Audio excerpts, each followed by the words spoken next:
3 shimmer eyeshadow shades today: Blondie, Fin, and Emerald City. First, I like to start with priming my eyelid with a little of my brightening highlight and then setting it with setting powder for a nice smooth start. I'm going to take a little Blondie, put it right in the inner corner. Fin on the middle of my lid. Blend that slightly.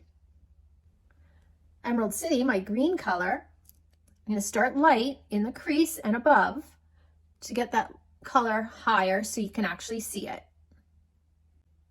I'm just going to keep building this color until it's as deep as I want. Taking it into the outer corner and below the lower lash line.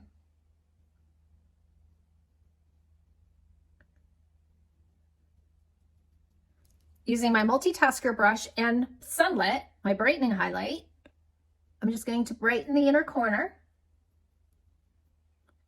and below the brow. And also use this to clean up and lift the eye. And that's your 3 shimmer shades for today.